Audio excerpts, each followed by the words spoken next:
Welcome to மனோவின் healthy சமையல். So நம்மளோட கிச்சன்ல நம்ம இன்னைக்கு என்ன பண்ண போறோம்னு பாத்தீங்கன்னா முட்டைக்கோசு வச்சு தயிர் பச்சடி பண்ண போறோம். முட்டைக்கோஸ் தயிர் பச்சடி.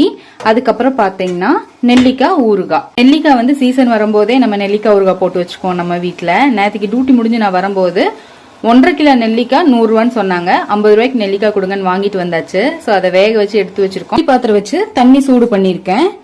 நீங்க கோஸை வந்துட்டு முட்டைக்கோஸ் வந்து இது மாதிரி நீள நீளமா கட் பண்ணிருங்க. கட் பண்ணிட்டு முட்டைக்கோசெல்லாம் இட்லி பாத்திரத்துல சேர்த்தாச்சு. கொஞ்சமா இதுல உப்பு சேர்த்துருங்க. வேக வச்சு எடுத்துடலாம்.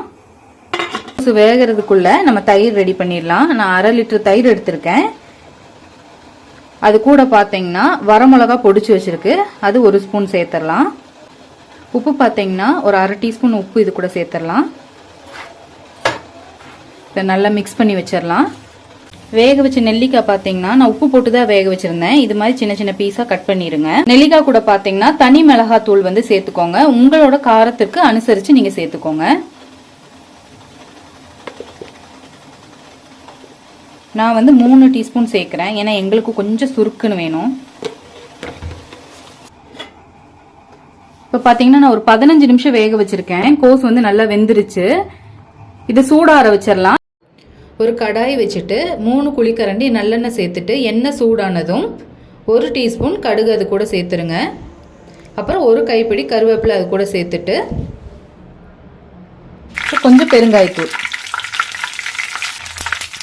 இப்போ நம்ம ரெடியாக்கி வச்சிருக்கிற நெல்லிக்காய் இது கூட சேர்த்துடலாம். ஸோ எங்கள் அம்மா பண்ணுறது இந்த ஸ்டைலு. ஒரு சிம்பிளான நெல்லிக்காய் ஊறுகாய் எங்கள் வீட்டு ஸ்டைலில் நாங்கள் ரெடி பண்ணிட்டோம். இது நல்லா சூடு ஆறுனதுக்கப்புறம் ஒரு க்ளீன் கண்டெய்னரில் மாற்றி நம்ம வச்சிடலாம். கோஸ் வந்து நல்லா ஆறிடுச்சு. நம்ம ரெடி பண்ணி வச்சிருக்க தயிர் கூட நம்ம கோஸை சேர்த்துடலாம். முட்டைக்கோஸ் போட்டு இதெல்லாம் நல்லா கலந்து விட்டுருங்க. இப்போ இதுக்கு ஒரு தாளிப்பு கொடுத்துடலாம். கடாய் சூடானதுக்கு அப்புறம் கொஞ்சமா இதுல எண்ணெய் சேர்த்துடலாம். எண்ணெய் சூடானதுக்கு அப்புறம் 1 ஸ்பூன் கடுகு சேர்த்துருங்க.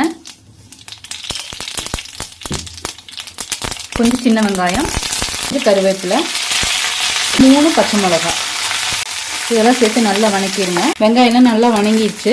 இப்போ நம்ம தாளிப்பை தயிர் பச்சடி கூட சேர்த்துடலாம். சேர்த்து நல்லா மிக்ஸ் பண்ணிடுங்க. நான் பச்சை மிளகாய் ஏன் 3 போட்டிருக்கேன்னா இந்த தயிரில் ஊறும் போது ஒரு 1/2 hour கழிச்சு நீங்கள் சர்வ் பண்ணும்போது நல்ல டேஸ்ட் இருக்கும். ஸோ பார்த்தீங்கன்னா முட்டைக்கோஸ் தயிர் பச்சடி, குதிரைவாலி அரிசி சாதம், நம்மளோட நெல்லிக்காய் ஊறுகாய். ஸோ ரொம்ப ரொம்ப டேஸ்டான ஒரு தயிர் பச்சடி கூட சாதம் வச்சு நெல்லிக்காயோட சேர்த்து சாப்பிட்டா சும்மா அப்படி இருக்குங்க. நீங்களும் ட்ரை பண்ணி பாருங்க. ஆரோக்கியமாக சமைங்க, சந்தோஷமாக சாப்பிடுங்க.